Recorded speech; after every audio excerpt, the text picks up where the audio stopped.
We are meeting on the lands of the Paiute, Shoshone, and Washoe tribes, and be mindful of our profound debt to our brothers and sisters. So looking out the windows today, I always love to come here just to see the windows, and of course we have a sunny day. Appreciating the wonderful outside and how lucky we are to gather here together. We come with the hope, belief, love, and welcoming of the new members and visitors today. I especially want to welcome the children and the wonderful infants that have joined us each Sunday. It's great to see so many. It's special to have so many young families in our presence each Sunday. For those of us that have come to this wonderful place of blessings, we are fortunate to gather together to uplift us in these times of trouble throughout our wonderful earth, may it be wars, political concerns, or global warming. This is the time to come together to have hope for all of us and our amazing earth. When we open to wonder, opportunities abound, and when we take nothing for granted, life and its wonders are plentiful. We welcome you regardless of racial identity, age, economic circumstances, immigration status, sexual orientation, or gender identity. Welcome. We welcome those on Zoom. Hello, Zoom, whether inside the sanctuary or on Zoom. Those of you on Zoom will remain muted during the service, and you can put comments in the chat box. So now we have some announcements to make, and so I will call Nancy. Is Nancy here? Yeah. Thank you.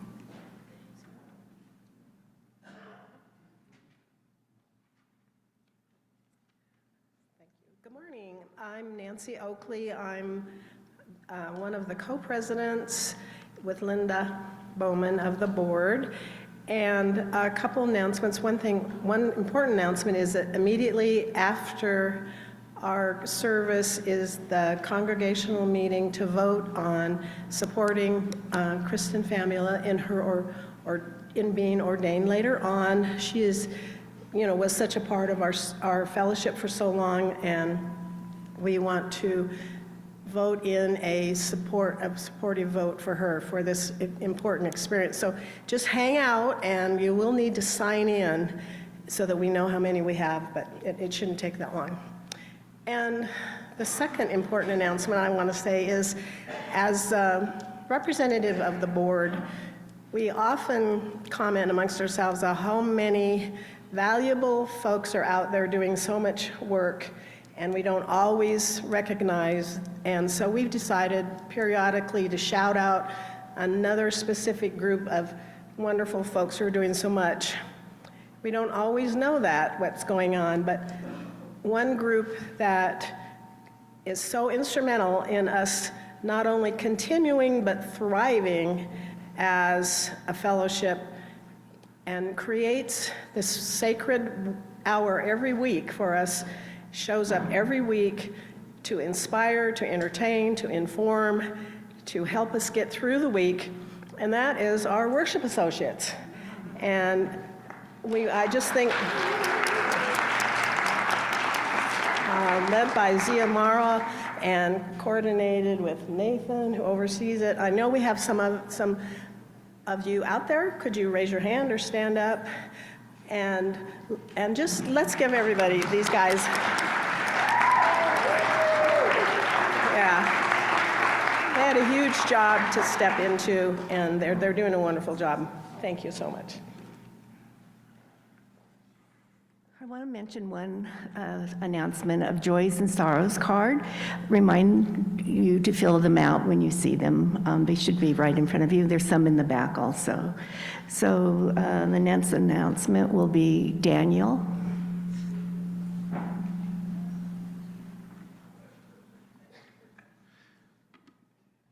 Good morning. My name is Daniel Peinato. I'm the current recording secretary for the Legacy Committee.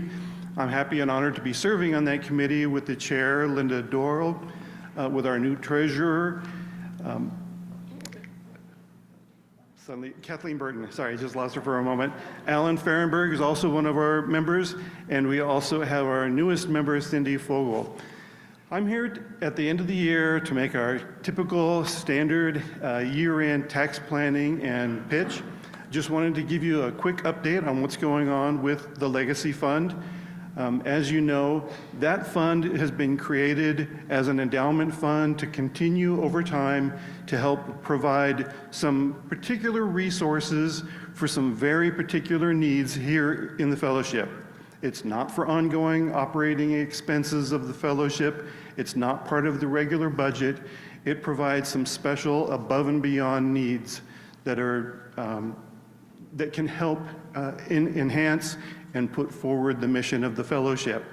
And so thanks to the generosity of the various donors to the fund, it has grown significantly over the years. As of about 2015, it started making its first grants. And those grants are decided based on governing documents of the fellowship provide some limits. We have to have a certain amount that's in total in the fund, and then based on the balance over a preceding period of time determines the amount that might be available for grants. Then the committee then goes forward and seeks applications if they've decided that the balance supports the issuance of grants that year. We solicit applications, review them, and then early in the year, typically by April 1st, we would award grants then that would be accomplished, those various projects and things, until, say, early summer or July. And I just wanted to give you an idea of the impact that your generosity has made. It's made an impact not just here in this room, not just across this campus, not just in this community, but I would suspect throughout the country and, for all we know, throughout the world, and I'll explain why I say that. In 2015, as I said, the first grant was for listening devices that were here in this room to help people who had hearing issues. In 2016, grants were issued for leadership training camp, for an automated external defibrillator, for Chalice Camp scholarships, for a monitor here in the gathering room, the membership name tag system, and for an update of our phone system, reaching out again to the community. In 2017, we enhanced the RE building, putting in new carpet tiles, the hand dryers were put in here, and wireless choir microphones. 2018 was the gathering room cabinet doors, and there was an audio system update. 2019, the balances were a little bit low, and there were no grants awarded in that year. 2020, we all know what happened in 2020, and the fund helped pay for the video system that helped us put on Zoom presentations of these services and put them online and make them available to people remotely. So you can see how that could have had a much wider effect, even reaching people who were our current members, maybe who have moved away, but even reaching people who were not current members and in other communities and throughout the world, possibly. And we also did a photo exhibit in that year. 2021 and 2022, the economy took a hit. The fund likewise took a hit, and it wasn't believed that there was sufficient funds that we should support making grants at that time, and so those 2 years were fallow. But in 2023, we got some new picnic tables out in the patio area outside, and this year, we got a second automated external defibrillator, so we have one for each building. We got some new inclusive seating both here and in the nursery, and as you may have seen just last month, we helped fund the UUFNN 65th anniversary booklet for history. So just wanted to give you that kind of an update of all of the different things, if you think about that you've probably had some contact with or have had some impact on this fellowship and on the community. So again, the Legacy Committee wants to thank you all for your generosity to maybe keep the Legacy Fund in mind with your year-end tax planning to the extent that it matters, and perhaps even your estate plans. So thank you very much.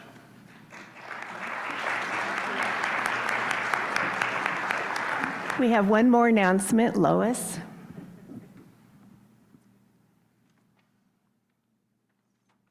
Good morning. I'm going to tell you about our ribbon of joy, which is on our wall over here. Our congregation is doing a grand job of spreading holiday happiness, and there are still families waiting to be selected. We only have 3 sheets left, but online there are many, many more gifts to be bought. So please go to your e-news, and you will see where to hit the link, and it takes you right there. It's really, really easy. If it's easy for me, I know it'll be easy for you. So our goal is that all the moms and kids have gifts to unwrap.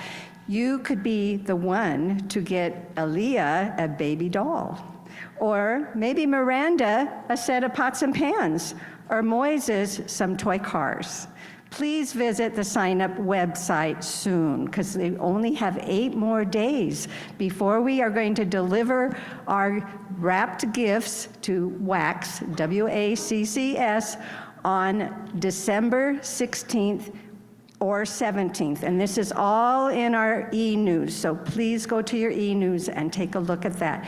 If you have questions or problems, you can go to joy@uufnn.org, and there's people there to help you.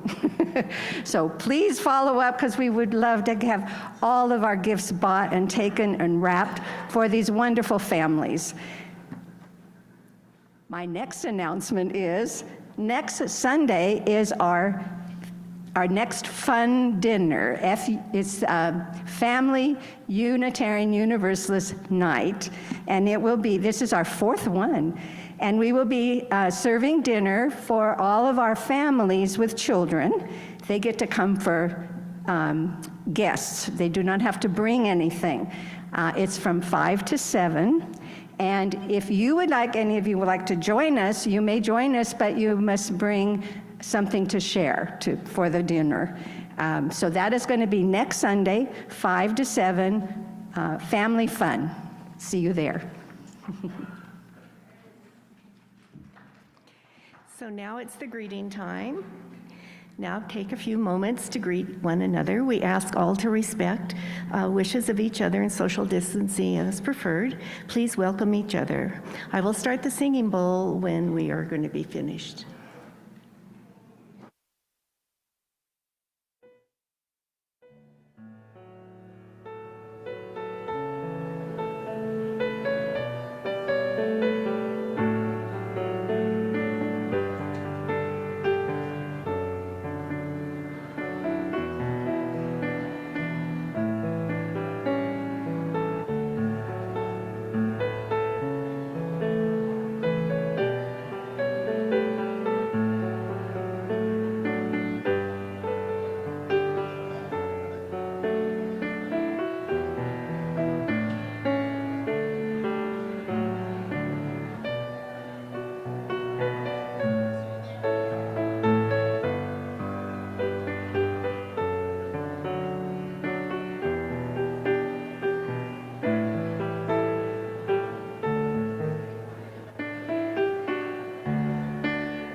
Good morning.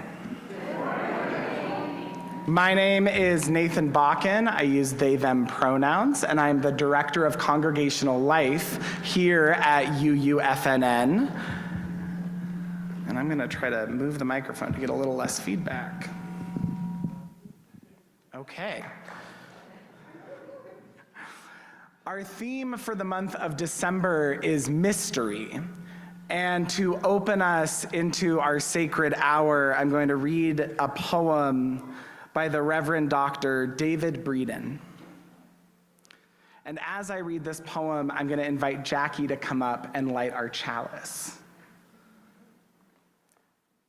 We gather here, honoring mystery, honoring discovery. We gather unafraid of Pandora's boxes, knowing that hope lurks always within. We join in the search, we join in the mystery. We gather here. We gather here to embrace the unknown that ties the earth to the sky, that pulses through each vein, that sparkles in each gaze. We honor discovery, celebrating each question, propelling us forward, each answer a newfound foothold. Every enigma beckons us to dance in the mystery, in the sacred interplay of chaos and order, of silence and resonance, of words articulated or unheard. So as we gather here this morning, let wonder steer our course as we assemble united in the mystery that weaves us into this wondrous tapestry we call community. So I invite you to rise in body or spirit for our opening hymn, number 389, Gathered Here.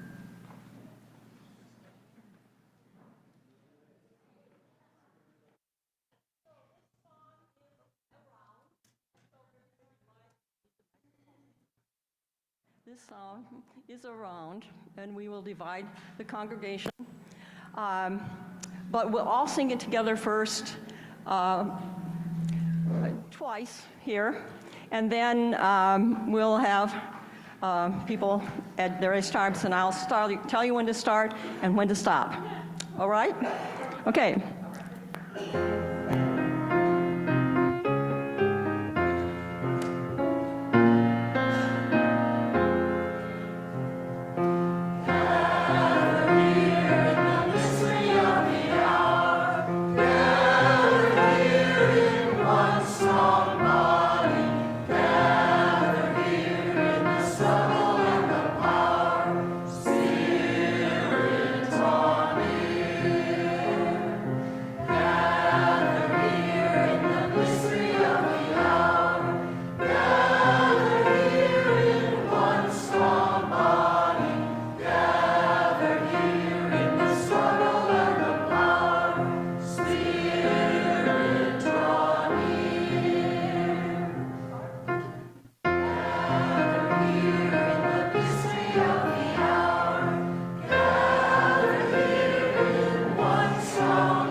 like to share with you a story of two friends that never met.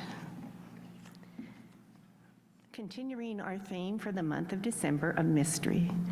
The mystery of the story, in many times, these two friends were steps away from each other, following many of the very similar stepping stones throughout their life.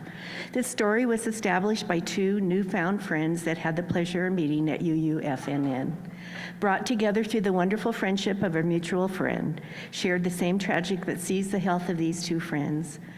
Both of these friends suffered many years of destructive illnesses that were results from Agent Orange, a substance used to burn the jungle and destroy anything in its path.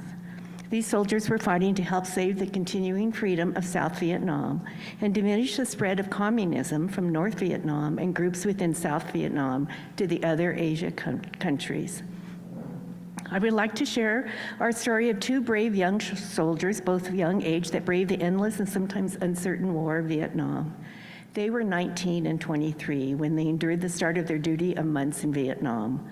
One of these young soldiers was married and the other soldier was engaged to be married on return. Both young soldiers had celebrated their choice of who to marry at a young age. Their journey started on a World War II warship that was to be destroyed in Japan upon arrival. Most of the young soldiers that were deployed to Vietnam were transported by airplane, except for a few soldiers who were transported by ship. The two friends found themselves on the same ship, leaving the United States, heading for Vietnam with one stop on the way. There were 3,000 soldiers on this ship, bunk beds of 4 beds high, food limited, and no communication from the outside world, and seasickness abound. The soldiers endured high seas, storms, and a slow crossing of 1 month to Vietnam. We will never know if these two friends passed each other or met for a short time on the ship, this being a beginning of a mystery friendship.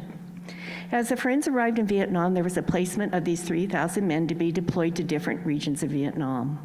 All forces were deployed through Vietnam, including the seas. The beginning of a mystery friendship started in Quai Son, on the border of North and South Vietnam, one of the most dangerous and intense areas of the war. Our two friends both arrived 3 days apart with very different duties. One friend was placed deep in the area to protect and watch over a small group of Marines on duty to deliver messages to the troops throughout Vietnam. The messages were brought by helicopter and were done by teletype. So very strange how we think of message delivering today compared to then in the 60s. And then carried by a helicopter on paper to the Marine troops. It was a secret base because of its duties, however. It was always the point of attack by Viet Cong or the North Vietnamese Army because that area was their main supply route. When the wives were speaking about their husbands, it was brought to the attention that her husband, First Lieutenant, and his small field group was deployed to watch over the Special Force Marine Message Delivering Group. How fate once again placed these two friends in the same place in a considered assignment that was regarded as unusual. During this duty, was there a wave from afar, a casual high placed in between these two friends, a mystery that will stay during their clandestine time in Vietnam. After months of spending time in Vietnam, these two friends returned to their part of the United States, one friend coming from Virginia and the other friend coming from Reno. Certainly, the chances of these friends meeting from different sides of the United States would not transpire. However, more to the story continued when one friend from Virginia moved to Reno in 1996. This friend had completed his responsibility to the Army, earned 2 college degrees, and a move to the West, which was always his dream. The other friend remained in Reno, marrying his beloved high school friend and completing his college degree.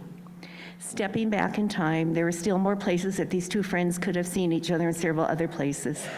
One was the VA hospital, the Veterans Hospital here in Reno, and another was the AA Association that both friends attended. In these places, were their friends close enough to exchange some type of communication? You see, the destroying nature of Agent Orange was taking its toll on these two friends, and therefore they spent many visits at the VA hospital. The other situation involved the post-traumatic stress disorder that many returning soldiers from Vietnam faced. The high rate of using alcohol to soothe nerves and even take away for the moment the grief of war piled on their well-being. Again, we will never know. Was that the time that the two friends exchanged a greeting to each other?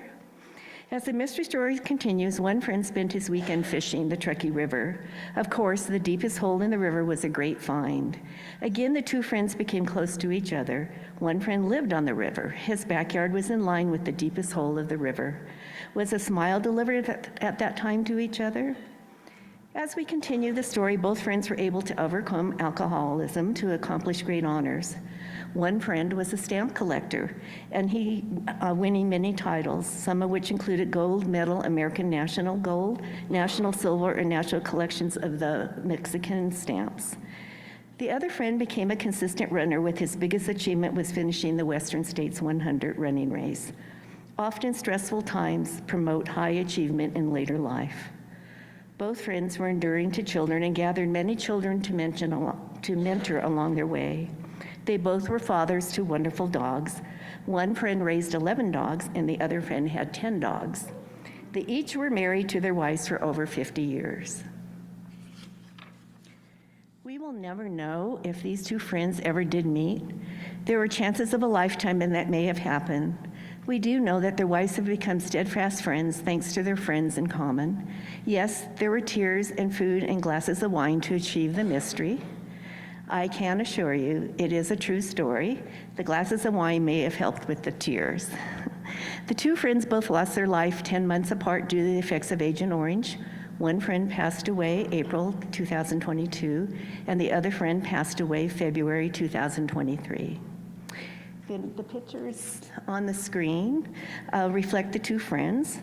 The one receiving the medals was known by many of you as Stan Jackson, who was a longtime member of the UFNN, and the other friend was my husband, Jim O'Neill, who passed away before he could join UFNN. Billy Lee, Stan's wife, and I have become steadfast friends. I want to extend our thanks to Jackie for making our friendship possible, and Billy Lee's out of town at this time.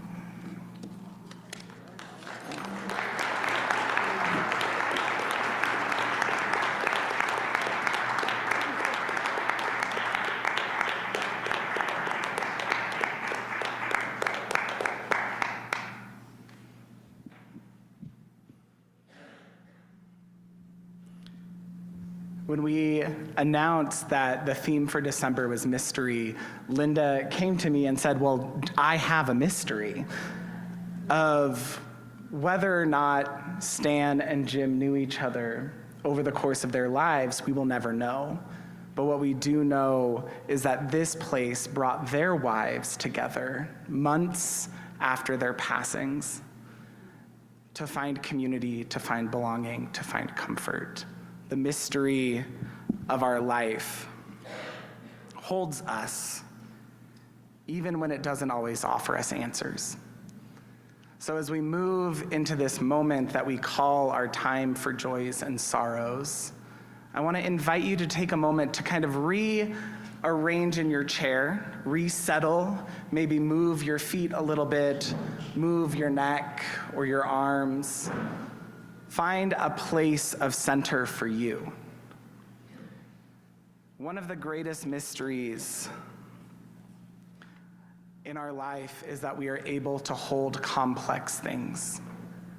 We are able to hold the joy and the sorrow.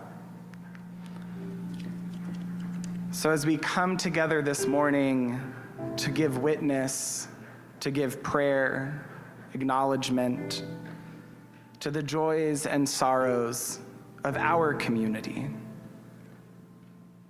we do so in the memory of Jim and Stan, the joy of their lives, the sorrow of their loss.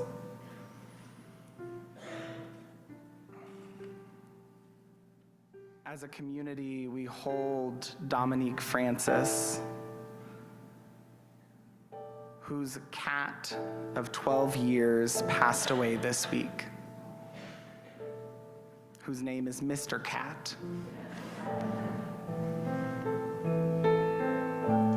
We hold with Eric Crone, whose father, Stephen Crone, passed away 6 years ago, and his family misses him to this day.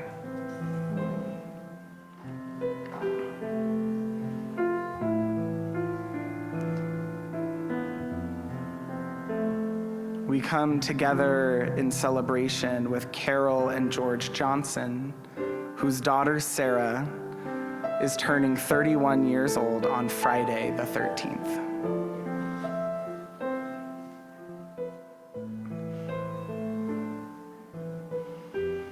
And we come together with Marcy, honoring her friend, Jason James. Jason passed at the young age of 45. He was a son, a friend, and a family member.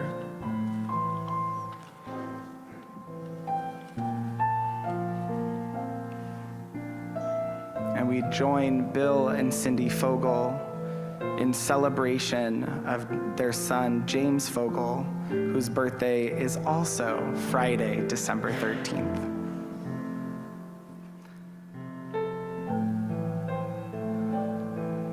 As we move into this moment of meditation and prayer, I invite you to close your eyes or soften your gaze and take a moment to find your breath.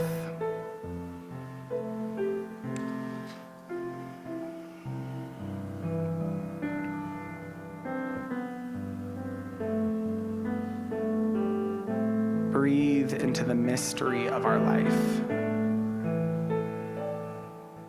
A mystery that offers us moments of heartbreak and moments of joy. Moments of love and moments of loss.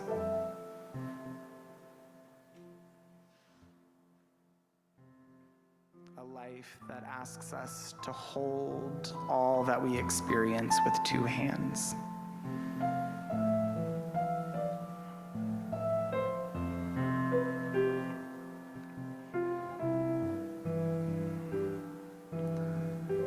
And as we bring this time together to a close, I invite you to take one intentional breath.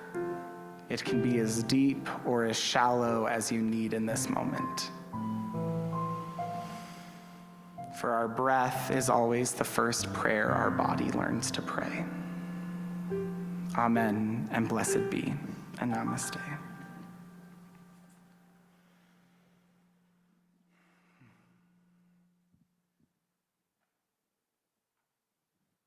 To ground us in our reflection today, I offer this excerpt of a poem from the womanist theologian and ethicist Emily Towns, from a convocation she gave to Duke Divinity School in 2005.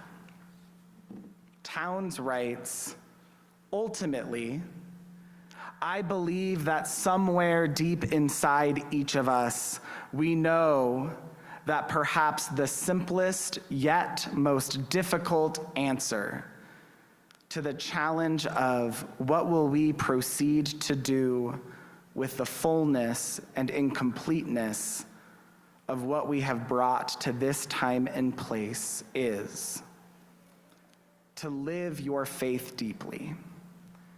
She writes, "Now I am not talking about perfection.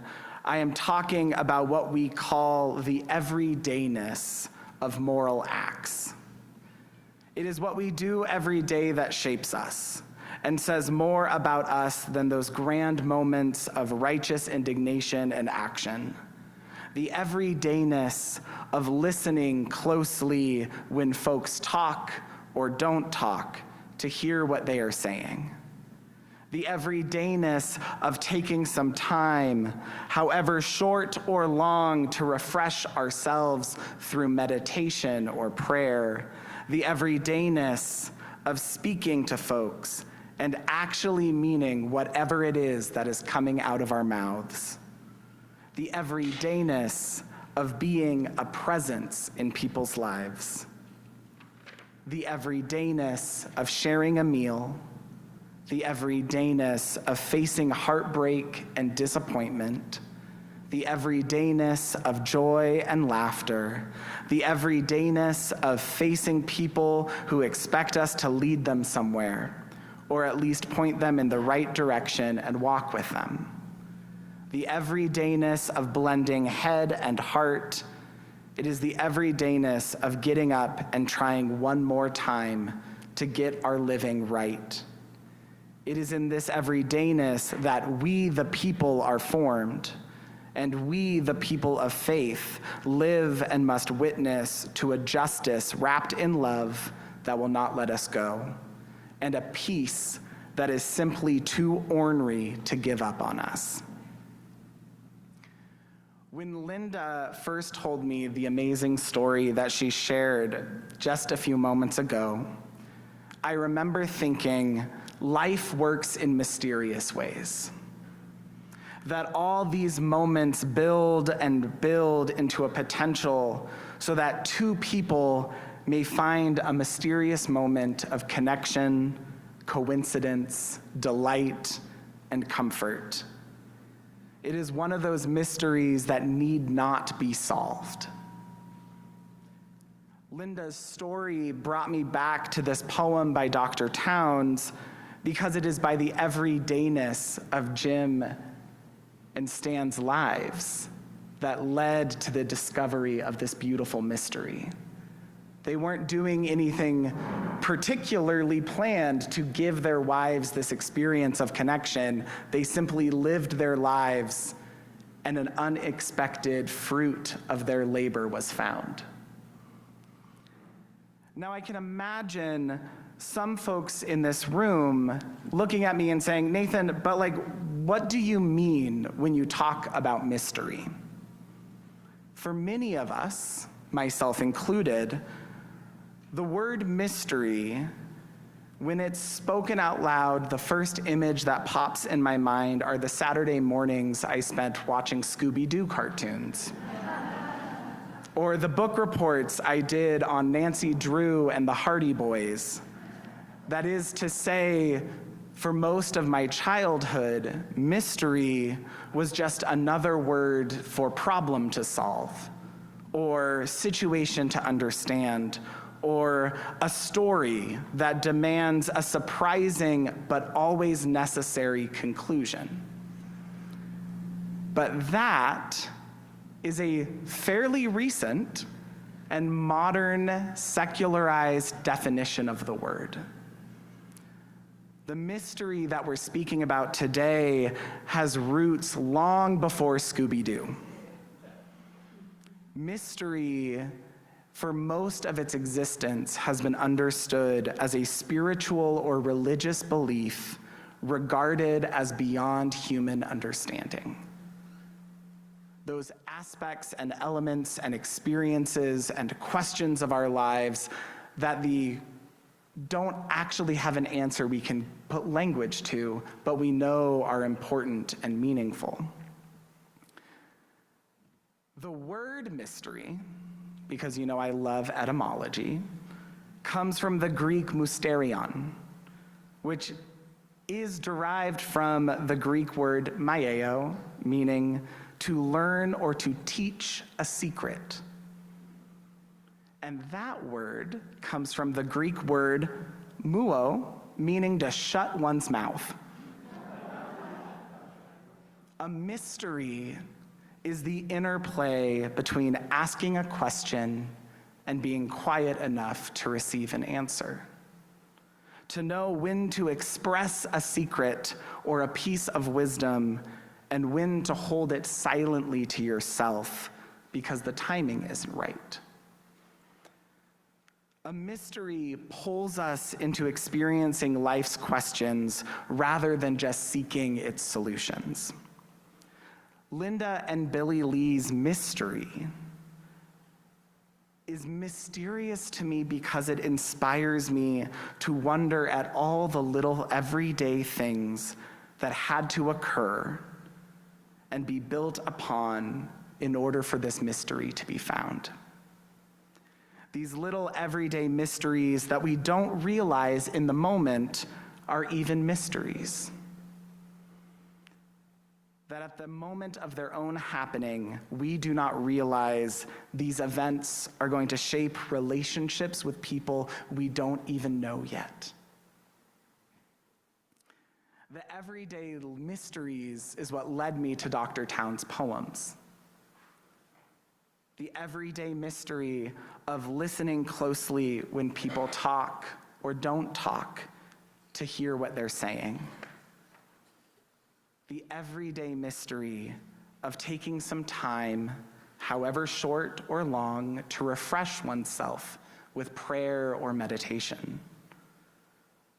The mystery of speaking to one another and actually meaning what is coming out of our mouths. The mystery of being a presence in people's lives, not knowing what the impact of that presence is going to be. To share a meal is a mystery. To experience heartbreak and disappointment is a mystery. Laughter and joy are mysterious, everyday occurrences. And she goes on to say, it is in that everydayness that we, the people, are formed. It is not through the big ideas, but through the everydayness that we are who we are. These everyday mysteries do not ask us to reveal the masked figures in a Saturday morning cartoon. Rather, they ask us to reveal who we are to the world so that we and the world may be formed by our authenticity. So I want to take a moment and invite you to just quietly name for yourself some of the everyday mysteries in your life. Those moments where you're having a rough day and you call your best friend and they say exactly what you needed to hear. Those moments where you feel alone and you go on a walk and a neighbor's friendly dog runs up and acknowledges your existence. Those moments where you learn a new friend's life and yours has been intertwined for decades, but you never knew the other existed. Take a moment to note what those mysteries are for you.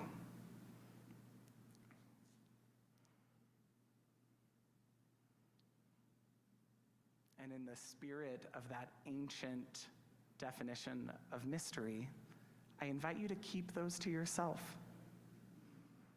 The joy of that wisdom offered only back to you.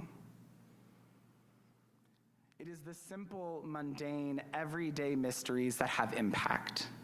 As referenced in the poem and in Linda's story, those mysteries help us live into the world and find connection. They also help us live out our values as Unitarian Universalists. Townes writes, it is in this everydayness that we, the people, are formed. She doesn't just quote the Constitution for no reason. It is by our everyday actions that we live into the country we want to become. She continues to say that we, the people of faith, must live and witness to a justice wrapped in a love that will not let us go. I hear that line and I think of every yellow shirt I've ever seen in my life. Every yellow shirt that says stand or side with love. That Unitarian Universalists for decades have been witnessing a justice wrapped in love.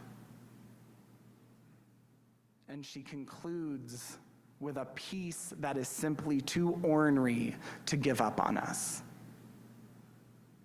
So often, especially in the past few weeks, it has been easy to feel like I have given up, or we, or you, or they have given up on peace.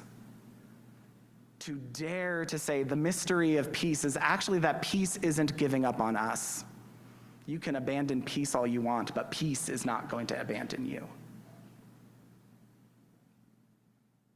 And as we move towards the heart of this holiday season, a season whose own history comes out of the mystic and mystery traditions of communities of faith from across the world, where many of us participate in those traditions. And I wonder, in that participation, how do we hold space for the sacred mystery at the heart of the practice? When you bring that tree into your living room and decorate it with lights, knowing the origin came from a time where we didn't have electricity, to offer light in the dark months, to meet the mystery of the unknown with a hope. Or the recipe sharing and cookie box traditions that offer moments of connection and delivery to one another.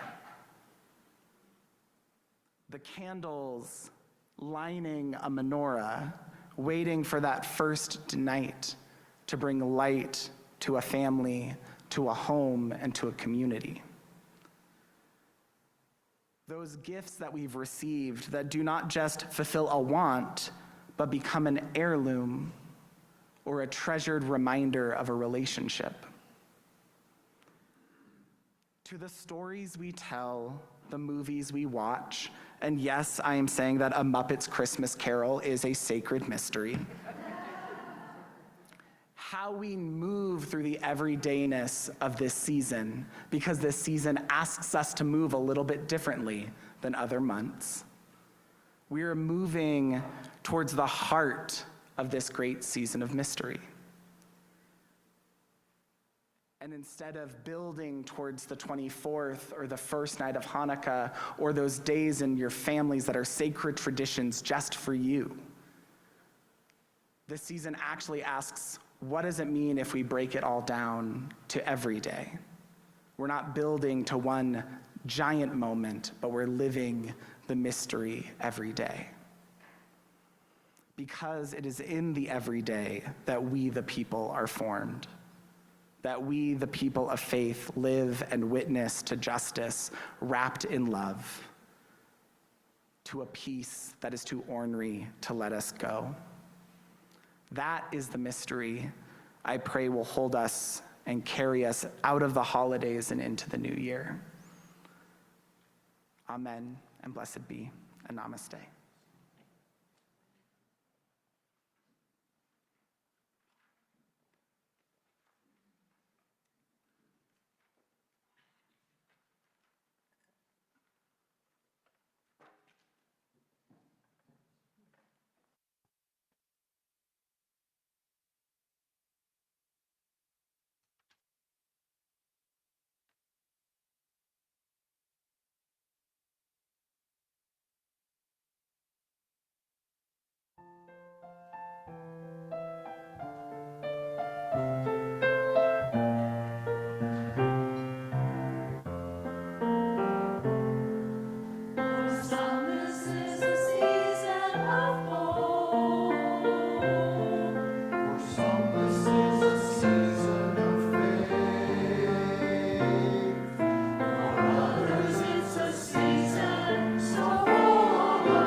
This is the time in our service when we now take offering that allows us to exercise that all-important generosity of spirit, an offering that will support this self-supporting church in its many ministries.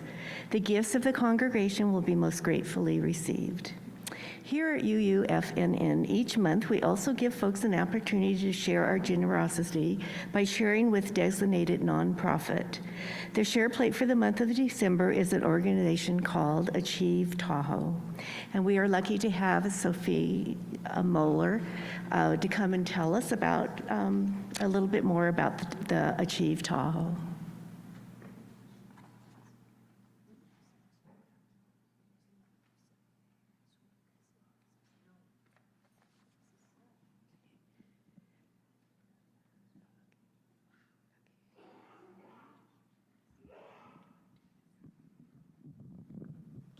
Thank you. All right, ready? Yes.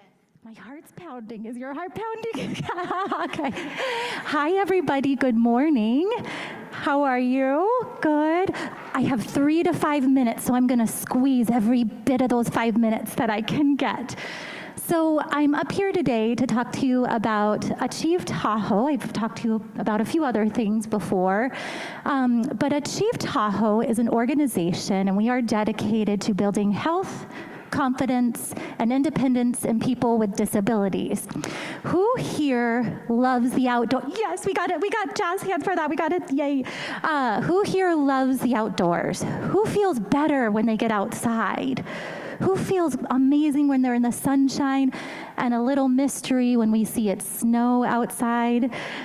So Achieve Tahoe, we do that through outdoor recreation. So our mission is served through outdoor recreation, which means skiing, hiking, paddleboarding, kayaking, boating, sailing. Did I say sailing? Yes. I did. And the list goes on.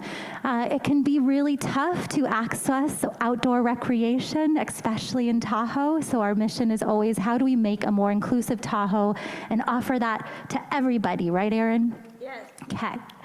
So today, I figured I could tell you the mystery of all about Achieve Tahoe, that last year in our 57 years of history, we served over 900 people, those of which had 60 unique disabilities. We're from the age of 4 to 98. And we have over 400 volunteers and served over 4,000 lessons. So I could go on and on, but I figured I'd have my friend Erin here help me share a little bit about this organization. Erin, I did the math, and we've known each other for 16 years. And the mystery of our friendship, when I started volunteering as a volunteer ski instructor in 2008 with Achieve Tahoe, I met Erin, and she ended up coming to my wedding back in 2022 here at the Unitarian Fellowship. So who knows where friendship will go, right, Erin? We spend a lot of time together, and we laugh a lot together. So Erin, I'm going to ask you a few questions about Achieve Tahoe, okay? You ready? How's your heart? I know, mine too. Okay, Erin, how many years have you been participating with Achieve Tahoe? Probably about 34 years. 34 years. She started skiing with us 34 years ago. And Aaron and I are the same age. I'll let you guys figure that out, but that's impressive. How old were you when you started skiing? Probably about 4 or 5. 4 or 5? What do you love about Achieve Tahoe? I love about Achieve Tahoe meeting the really nice instructors and getting to meet new people and getting out on the slopes, doing some recreation and exercise, and I just love it out there. Yes. Me too. Aaron, what would you say, how has Achieve Tahoe positively affected your life? Because you don't just ski with us, you hike and you do see our summer sports, which is out on Donner Lakes. We get out on the lake. How do you feel that Achieve Tahoe has positively affected your life? It's positively affected my life about to get out in the summer, do summer sports when the other sports are challenging for me, but I can do the sports that Achieve Tahoe offers, and I love it, and I have so much fun, and I laugh, and I enjoy it with good friends. Yeah, you have a lot Yes. of friends. Yes. Erin is one of the most social people I know. Dennis, her dad, can definitely confirm that. Erin, thank you so much for being here. I think there's also a lot of mystery behind disability and how people with disabilities function in the world. If someone has a stroke, where does their life go from there? How does somebody who is maybe paraplegic, how do they function? How do they have children? Ask those questions, inquire. We're happy to talk about it. Erin lives on her own with Lucy, right? Lucy the cat, who I got to meet, a tailless cat, and it has, a thriving life. We could all learn a bit and how to enjoy life from Erin. And one more thing, how many years have you done jazzercise?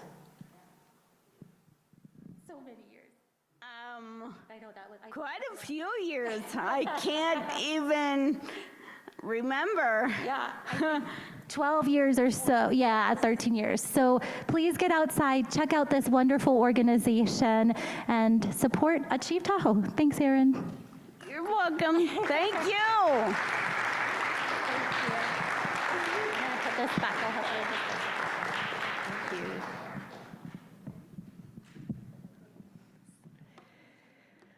For those of us that are present today, we will be passing the basket, and for those on Zoom, you can do your offering by text. Thank you for your generosity, and now let the offering begin.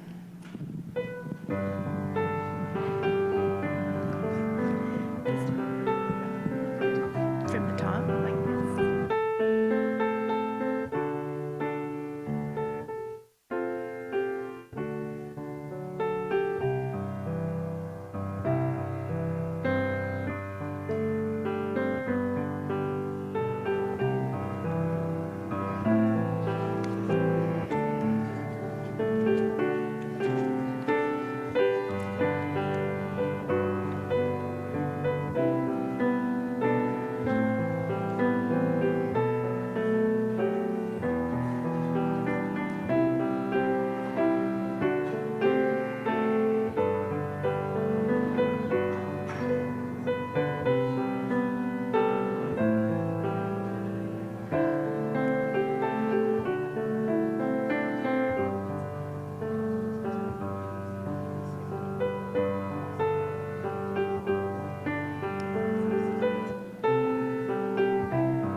help Nancy and myself.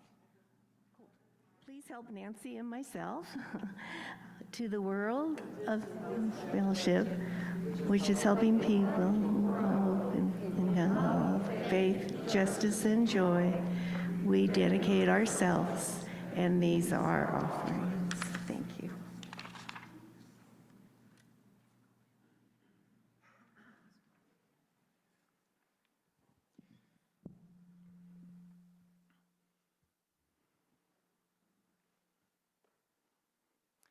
As we move to bring our hour together to a close, I will extinguish our chalice, knowing that the mystery of the light of this community, though extinguished here in this room, we carry it forward in our hearts. I now invite you to rise in body or spirit for our closing hymn, number 1003 in the Teal Book, Where Do We Come From?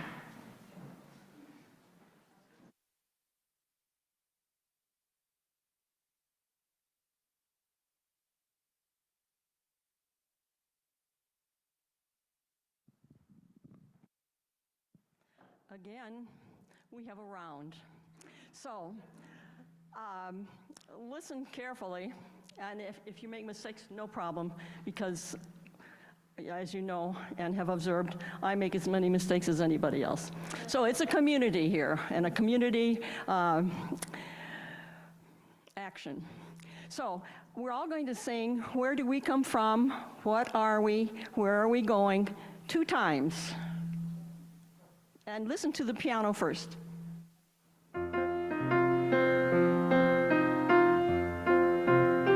And where do we come from? What are we? Where are we going? And again, where do we come from? What are we?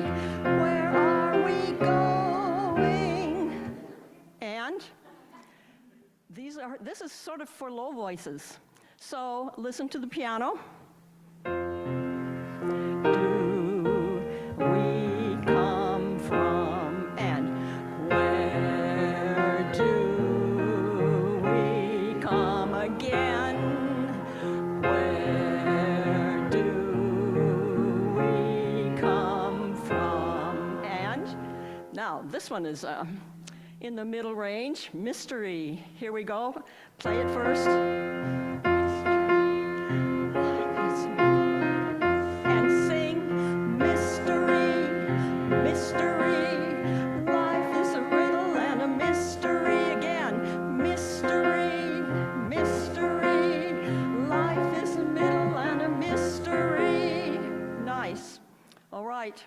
This is high voices.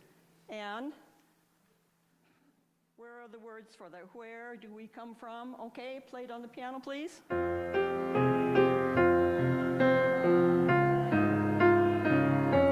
Sing.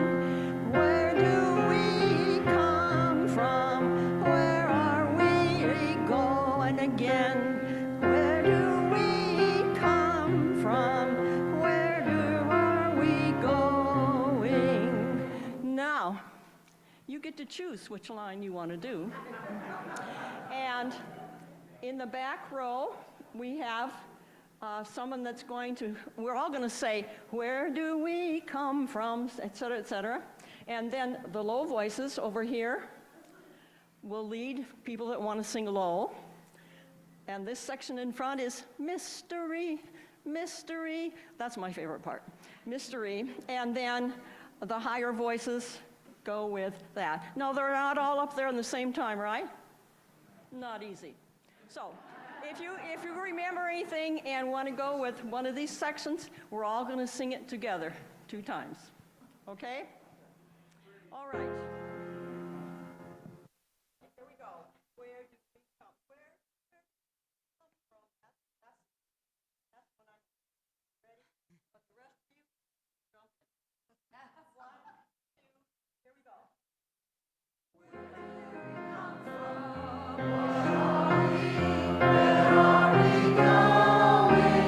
Where do we come from? What are we? Where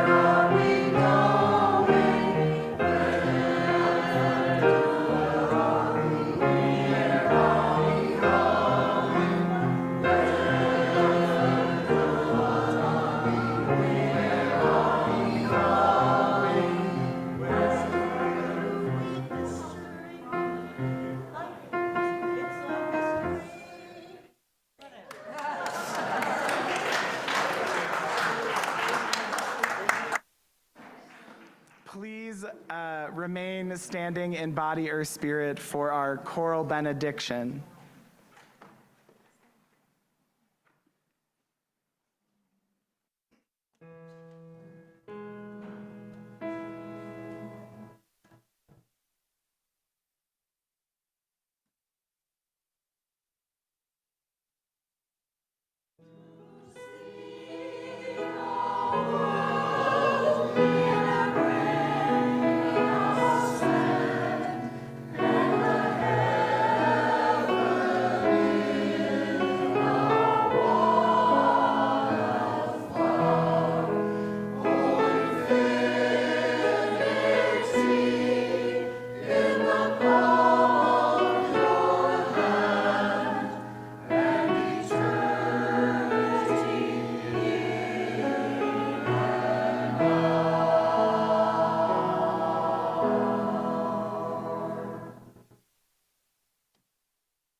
And as is our tradition, I invite you to join hands, if you have not already, with those around you. And if you'd prefer not to hold hands, I invite you to just place your hands over your heart. We gathered in this hour of sacred mystery, in this hour of community, connection, joy, and sorrow. As we part from this place, may the hands held signify that we are not companions on this mystery of life alone. For though our worship has ended, may our service begin. Amen. Blessed be, and namaste.